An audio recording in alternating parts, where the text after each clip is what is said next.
Welcome to This Explainer.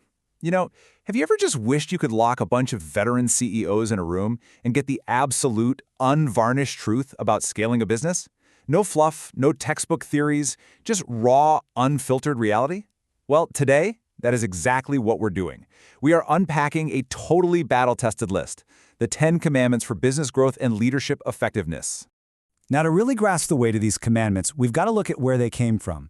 This advice is straight from a private mastermind of 16 CEOs and owners of medium-sized businesses affiliated with tech.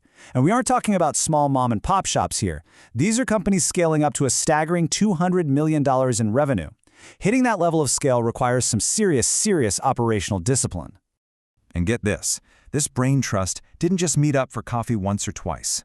Under their chairman's guidance, these leaders dedicated a full day every single month for 23 years to sit in a room together. Wow. Think about that. That is over 2 decades of shared triumphs, spectacular failures, and really hard-earned lessons. Okay, let's dive into this. During one of their annual retreats, the chairman threw this absolutely fascinating hypothetical at the group.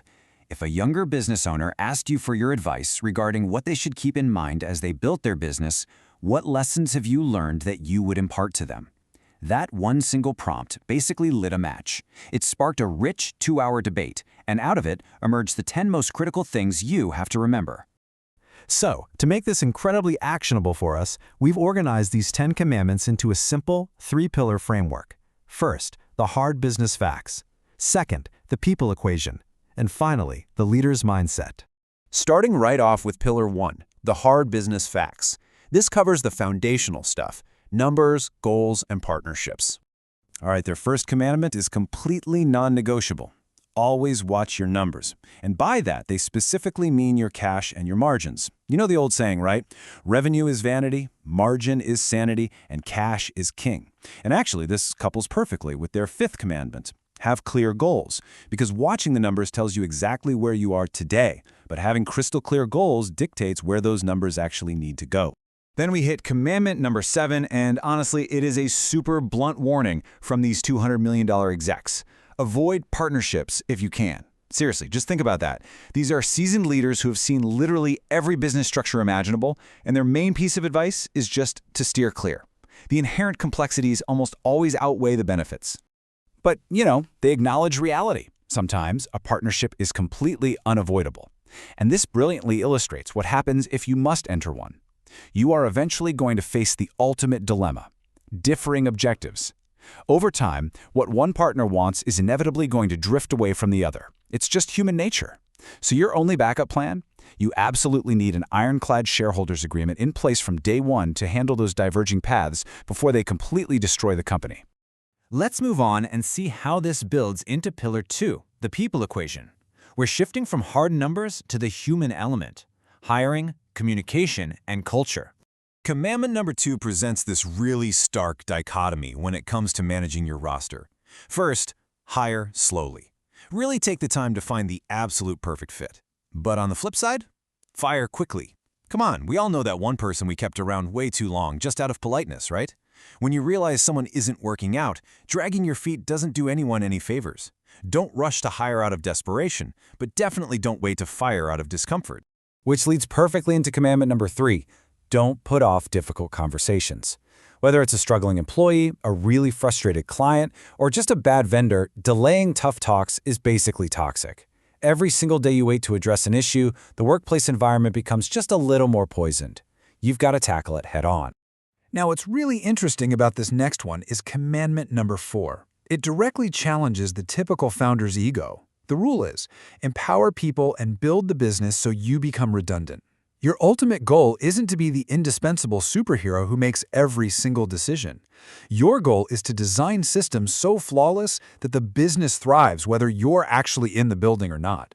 If they desperately need you to function, well, you haven't really built a business. You've just created a very demanding job for yourself.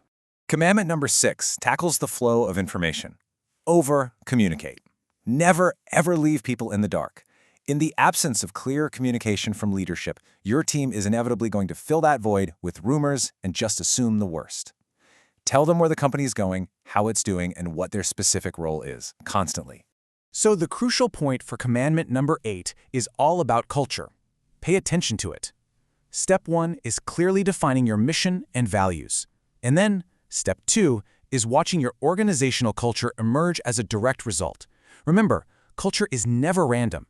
It's a living, breathing reflection of your stated values. If you don't like the culture you're seeing, you need to look back at the values you are, or maybe aren't, effectively projecting. Which brings us to our final section, Pillar 3, the leader's mindset. Here we're focusing entirely on learning and balance. These final 2 commandments turn the spotlight completely onto you. First up, always be learning, because the exact moment you think you know it all is the exact moment your competitors pass you by.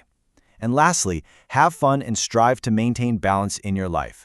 Coming from these high-powered CEOs, I promise you, this isn't just feel-good fluff. It is a literal survival mandate. Burnout is a very real threat. If you aren't finding joy in the journey, the whole shebang you've built will eventually just collapse under its own weight. The chairman who facilitated this mastermind noted that, after 30-plus years of working intimately with CEOs, this is a remarkably solid list of non-negotiables. And he is totally open to keeping the conversation going. If you're navigating your own leadership transitions, he actually invites you to reach out directly via the phone number or email provided to discuss these growth strategies. We've covered a whole lot of ground in this explainer today, from obsessing over your cash margins and dodging partnerships to actually trying to make yourself completely redundant and prioritizing your own life balance. But listen, information is really only as good as its application. So I want to leave you with this provocative question. Look closely at your own leadership style right now. Which of these 10 commandments are you currently neglecting in your business? Be brutally honest with yourself. Identify it, own it, and make the change today. Thanks for joining me, and I'll catch you in the next explainer.